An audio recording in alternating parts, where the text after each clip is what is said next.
ఈ రోజు నా లైఫ్లో ఒక special day. So special day రోజున స్వీట్ చేయకపోతే ఎలా? అసలే ఎప్పటి నుండో గులాబ్ జామ్ మీద ఫుల్ క్రేవింగ్స్ వస్తున్నాయి. ఇంకా స్పెషల్ డే కదా అని గులాబ్ జామున్ అయితే చేసేస్తున్నాను. నాకైతే గులాబ్ జామున్స్ అంటే పిచ్చి ఇష్టం అండి. ఏదైనా నా లైఫ్లో స్పెషల్ డే అనిపిస్తే ఫస్ట్ నేను ప్రిఫర్ చేసేది గులాబ్ జామ్, నెక్స్ట్ అయితే సేమియా చేస్తాను. ఇంతకీ సోదంతా ఆపి నీ స్పెషల్ డే ఏంటమ్మా అని అనుకుంటున్నారా? ఈ రోజుకి నేను యూట్యూబ్ ఛానల్ పెట్టి 1 ఇయర్ అయిందండి. 1 ఇయర్ నుండి కంటిన్యూస్గా వీడియోస్ పెడుతూనే ఉన్నాను. ఏంటి అంత ఓవర్ యాక్షన్ చేయాలా? నీకు పట్టుమని 1900 మంది సబ్స్క్రైబర్లే కదా ఉన్నారు, దానికే అంత ఓవర్ యాక్షన్ అనుకుంటున్నారా?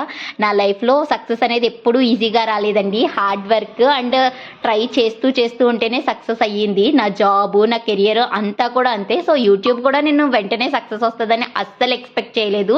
కష్టపడితే ఎప్పటికైనా సక్సెస్ అవుతామన్న నమ్మకంతోనే చేస్తున్నాను. అందుకే ఎంత వ్యూస్ తక్కువ వచ్చినా సరే యూట్యూబ్లో వీడియోస్ పెట్టడం అయితే మానట్లేదు.